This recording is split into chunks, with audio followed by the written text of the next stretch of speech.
Hello everyone, welcome to a online solution. मैं हूं अशफाक। तो आज हम लोग पढ़ेंगे गोधूली हिंदी, क्लास 10 के लिए है और ये BSEB यानी कि बिहार बोर्ड वाले स्टूडेंट के लिए ये गोधूली हिंदी। ठीक है, तो गोधूली हिंदी पढ़ेंगे। टोटल यहाँ पे 30 सवाल है। आइए देखते हैं कि कैसे कैसे सवाल है और क्या इसका आंसर होगा। ठीक है, सबसे पहला सवाल आपके सामने है कि श्रम विभाजन और जाति प्रथा के लेखक कौन है। बहुत ही सवाल है, फटाफट यहाँ पे आंसर देने की कोशिश करेंगे। श्रम विभाजन और जाति प्रथा के लेखक कौन है? बाबा भीमराव अंबेडकर। आंसर हमारा क्या होगा? बी होगा। अगला सवाल है, आलोचकों के अनुसार प्रयोगवाद तथा वास्तविक प्रारंभ किसके कविताओं से हुआ है? आलोचकों के अनुसार प्रयोगवाद तथा वास्तविक प्रारंभ किसकी कविताओं से हुआ है? तो दूसरा का आंसर हो जाएगा नलिन विलोचन शर्मा के कविता, नलिन विलोचन शर्मा के कविता से। अगला सवाल यहाँ पे है, नलिन विलोचन शर्मा के कहानियों के किसकी महत तत्व नलिन विलोचन शर्मा के कहानियों के किसकी तत्व समग्रता से उभर कर आए हैं?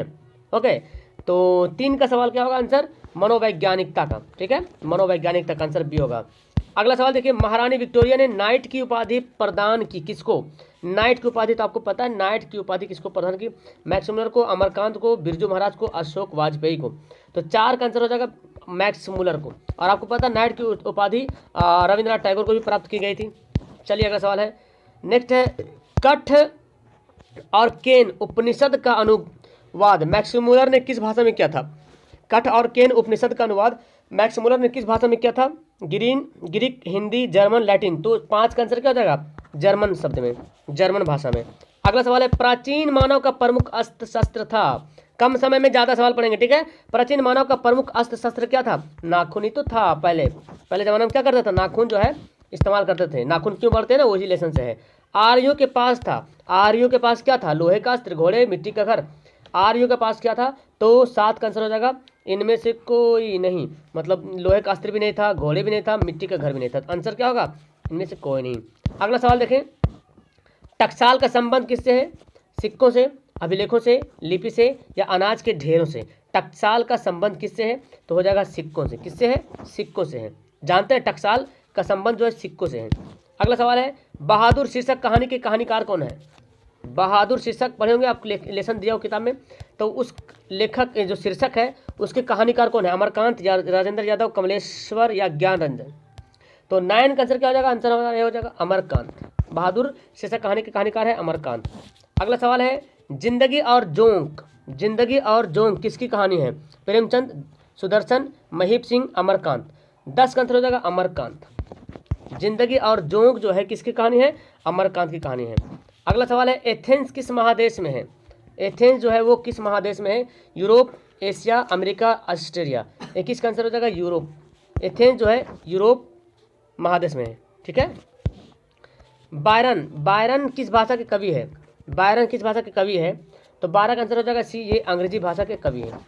ठीक है, अगला सवाल देखेंगे, पंडित बिरजू महाराज की गुरुवाहिनी कौन थी?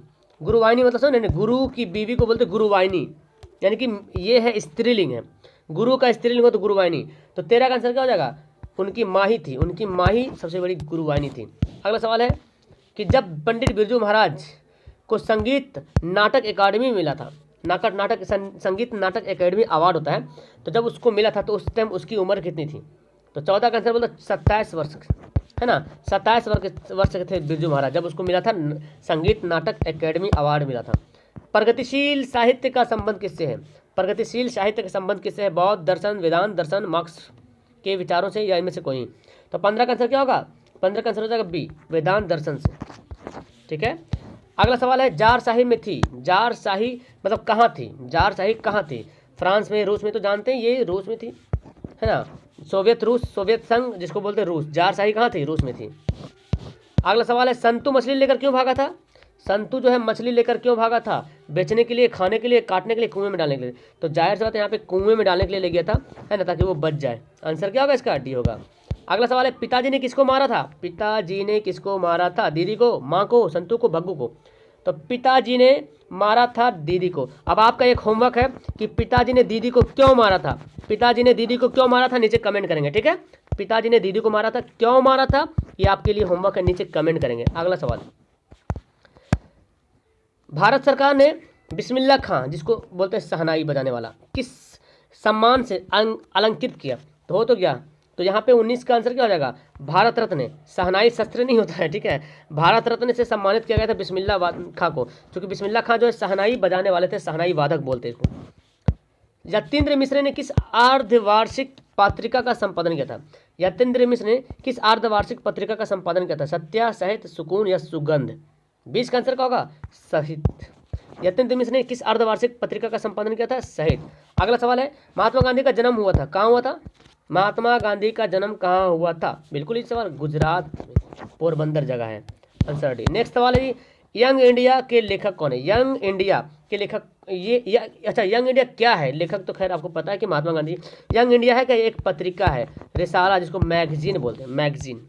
अगला सवाल है यहाँ पे, कौन पहले संत हैं जिन्होंने विदेशी आक्रमणकारियों के विरुद्ध में आवाज उठाई? कौन सा पहले संत इनमें से है विदेशी जो आक्रमण किया था, बाहरी देश आकर के जो आक्रमण करते थे हमारे देश में, भारत में, तो उनके खिलाफ आवाज उठाया, कौन संत इनमें से है?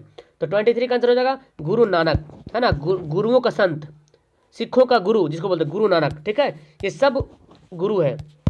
अगला सवाल है, जो नर दुख में दुख नहीं माने, किस लेखक की कृति? ये है ना, ये कौन से लिखे हैं? जो नर, ये लेसन का नाम है, जो नर दुख में दुख नहीं माने, किस लेखक की कृति है? तो 24 का आंसर हो जाएगा गुरु नानक। किसकी है? गुरु नानक की। अगला सवाल है, 252 वैष्णव की वार्ता के आधार पर रसखान का जन्म कहाँ हुआ था? तो 25 का आंसर हो जाएगा डी, दिल्ली में। रसखान का जन्म कहाँ हुआ था? दिल्ली में हुआ था।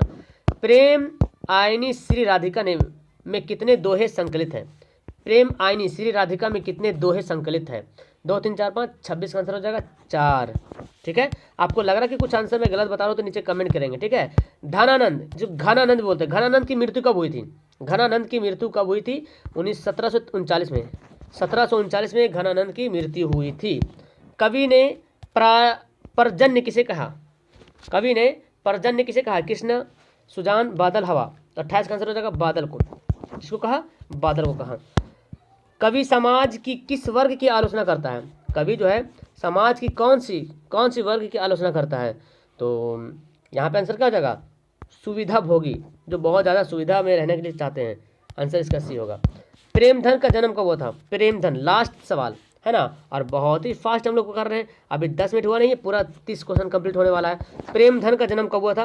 तो 30 का आंसर हो जाएगा बी, 1855 में, ठीक है, 1855 में। तो मैं आपको यहाँ पे 10 मिनट के अंदर आपको मैं 30 सवाल खत्म कर दिया हूँ, कम समय में ज़्यादा सवाल। मजा आया पढ़ने में आपको? नीचे कमेंट करना, लाइक करना, अपने दोस्तों को शेयर करना। ओके बाय, जितना सही हुआ सब करना। और जो मैं बताया था आपको होमवर्क, दीदी को क्यों मारा गया था, उसका मुझे होमवर्क करके मतलब लिख करके कमेंट करेंगे। Okay bye, that's all, thank you everyone.